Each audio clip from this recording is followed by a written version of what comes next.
मेरा नाम स्नेहा राजपूत है। पहले आप सभी मेरे जिगरी फ्रेंड्स को ढेर सारा लव और थैंक यू मेरे पिछले वाले वीडियो पर अपना प्यार और सपोर्ट दिखाने के लिए। आज मैं हाजिर हूँ एक और नई कहानी के साथ जो मेरी जिंदगी की सच्ची घटना है।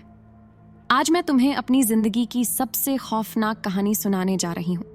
ये कोई साधारण कहानी नहीं है, ये एक ऐसी सच्चाई है जिसे जानकर तुम भी कांप उठोगे। मैं एक साधारण सी लड़की हूँ जो शहर के एक छोटे से इलाके में रहती है। कभी भी मुझे यह नहीं लगा था कि मेरी जिंदगी में ऐसा मोड़ आएगा जिससे मेरे दिल की धड़कन और रात की खामोशी दोनों बदल जाएं। ये कहानी उस बदलाव की है जो मेरे जीवन के सबसे बुरे दौर लेकिन सबसे रोमांटिक पल को जन्म देती है। ये घटना 2 साल पहले की है, जब मैंने बहुत ही सामान्य तरीके से अपनी जिंदगी की शुरुआत की थी। एक दिन कॉलेज में मेरी मुलाकात आर्यन से हुई थी। वह एक अजीब लड़का था, बेहद आकर्षक और रहस्यमयी, लेकिन कुछ ऐसा था जो उसके बारे में मुझे हमेशा उलझन में डालता था। उसका चेहरा हमेशा गंभीर रहता था, उसकी आंखें गहरी और कुछ हद तक खाली सी लगती थीं, जैसे वह किसी और दुनिया से आया हो। उसकी आंखों में एक ऐसी रहस्यमयी गहराई थी जो मुझे हमेशा खींचती थी। मुझे अक्सर यह महसूस होता कि वह मुझे कुछ छिपा रहा है, लेकिन मैं उसे इस बारे में पूछ नहीं पाई। आर्यन के साथ समय बिताना हर पल एक नई यात्रा जैसा लगता था और वह मुझे हमेशा अपनी दुनिया में समेट लेता था। हम दोनों एक दूसरे के गहरे दोस्त बन गए और हमें पता भी नहीं चला कि कब हमारी दोस्ती एक फिर धीरे धीरे गहरे लगाव में बदल गई। हम दोनों के बीच की दूरियां कम होती चली गईं। हमारी मुलाकात एक दोस्ती से शुरू हुई थी। कॉलेज के पहले दिन ही उसने मुझे देखा और चुपचाप मेरे पास आकर बैठ गया। वह बहुत कम बोलता था, लेकिन जब भी बोलता उसके शब्द बहुत गंभीर और गहरे होते थे। वह मुझसे हमेशा अपने बारे में कुछ न कुछ रहस्यपूर्ण बातें करता था, लेकिन मुझे लगता था कि वह अपनी जिंदगी के बारे में कुछ छुपा रहा है। लेकिन वह था तो बहुत अच्छा, हमेशा मेरे साथ रहता, मेरी मदद करता और समय के साथ हम दोनों एक दूसरे के बेहद करीब आ गए। हालांकि उस दौरान मुझे महसूस होता था कि कभी कभी वह अचानक से बहुत दूर चला जाता है, जैसे वह किसी को बचाने या कुछ गलत करने जा रहा हो। हालांकि मुझे आर्यन के साथ कुछ अजीब घटनाएं भी होने लगीं। रातों को जब मैं सोने जाती तो अचानक से उसकी अनुपस्थिति में कुछ अजीब सी घटनाएं होती। मेरी गर्दन पर हल्के हल्के कट के निशान बनने लगे थे और मुझे एक अजीब सी कमजोरी महसूस होने लगी थी। मैंने एक दिन आर्यन से पूछा, क्या तुम जानते हो कि मुझे क्या हो रहा है? वह मुझे हमेशा टाल जाता, लेकिन मुझे फिर भी कुछ शक था। फिर एक दिन जब मैं आर्यन के बारे में और ज्यादा जानने की कोशिश कर रही थी, उसने मुझे एक और काले राज से रूबरू कराया। उस रात हम एक डिनर डेट पर गए थे। वहां कुछ ऐसा हुआ जिसने मेरी पूरी दुनिया पलट दी। रात का माहौल था, हल्की सी बारिश हो रही थी और हम दोनों एक छांव के नीचे खड़े थे। अचानक उसने मुझसे कहा, स्नेहा, तुमसे कुछ जरूरी बात करनी है। मैंने उसकी आंखों में एक अनजानी सी घबराहट देखी, जैसे वह कुछ बहुत गहरे राज्य से उबर रहा हो। मैं थोड़ा चौंकी और उसने कहा, जो मैं तुम्हें बताने जा रहा हूं वह तुम्हारे लिए बहुत बड़ा झटका हो सकता है, पर तुम्हें जानना जरूरी है। मेरे दिल की धड़कन तेज हो गई और मैंने डरते डरते पूछा, क्या हुआ आर्यन? तुम मुझे क्या बताने वाले हो?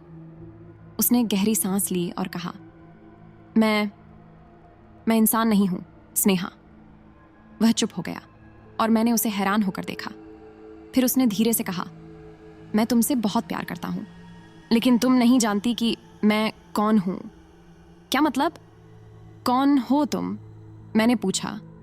मेरी आवाज कांप रही थी। मैं वैम्पायर हूं, स्नेहा, उसने कहा, और तुम्हें लगता है कि मैं तुम्हारे साथ अच्छा हूं, लेकिन मैं तुम्हारा खून पीता हूं। तुम बिना जाने मेरी शिकार हो, स्नेहा। मुझे ये विश्वास ही नहीं हुआ। मैं उसे घूरते हुए पूछने लगी, तुम क्या कह रहे हो? ये मुमकिन नहीं है। उसकी यह बातें सुनकर मेरा दिल जैसे रुक गया। मैं बहुत डर गई थी, लेकिन आर्यन की आंखों में जो प्यार था वह मुझे उस डर से कुछ हद तक शांत कर रहा था। मुझे लगा कि वह मुझसे सच में प्यार करता है, लेकिन फिर वह बोला, तुमसे सच्चाई छुपाई है क्योंकि तुम्हारे बिना मैं जी नहीं सकता। लेकिन अब मुझे तुमसे ये कहना पड़ा। वह खामोश रहा और फिर उसने मुझे अपने कंधे से एक चिपचिपा सा एहसास कराया जो मैं पहले कभी नहीं महसूस किया था। उसकी त्वचा ठंडी थी, जैसे बर्फ की तरह। मैं उसे समझ नहीं पा रही थी, लेकिन उसकी आंखों में एक सच्चाई थी जिसे मैं नकार नहीं सकती थी। वह न केवल एक वैम्पायर था, बल्कि एक खून पीने वाला शख्स था जो कई सालों से इंसानियत से दूर अपने अंधेरे जीवन में जी रहा था। लेकिन मुझे तो इतना समझ में आया कि वह मुझे चाहता था और हमारे बीच जो प्यार था वह सच्चा था। मेरी पूरी दुनिया उलट पलट हो गई थी। क्या वह सच में मुझे मार डालता? क्या वह वाकई मेरे खून का प्यासा था? लेकिन जैसे ही मैं समझने की कोशिश कर रही थी कि मुझे क्या करना चाहिए, अचानक मेरी जिंदगी में और एक मोड़ आया। एक रात जब हम दोनों कॉलेज में एक साथ पढ़ाई कर रहे थे, अचानक कमरे का दरवाज़ा खुला और एक लड़की अंदर आई। वह लड़की थी नैन्सी, जो मेरे कॉलेज की सबसे करीबी दोस्त थी। मुझे यह जानकर हैरानी हुई कि नैन्सी ने किसी तरह हमें देखा और मेरी जान बचाने के लिए दौड़ी चली आई थी। तुम ठीक हो, स्नेहा? नैन्सी ने मेरी ओर बढ़ते हुए पूछा। उसकी आंखों में एक गहरी चिंता थी और मैं समझ गई कि वह कुछ छुपा रही थी। आर्यन और नैन्सी के बीच कुछ गहरा था। नैन्सी ने आर्यन को घूरते हुए कहा, तुम अब तक यही करते रहे हो? तुम्हें यह सब नहीं करना चाहिए था। स्नेहा, तुम्हारी शिकार नहीं हो सकती। तब आर्यन ने अपनी आंखें लाल कीं और उसकी ओर तीखे शब्दों में बोला, तुम कौन होती हो नैन्सी, मुझे रोकने वाली? तुम भी एक वैम्पायर हो। मुझे हैरानी हुई और मैंने नैन्सी से पूछा, तुम भी वैम्पायर हो?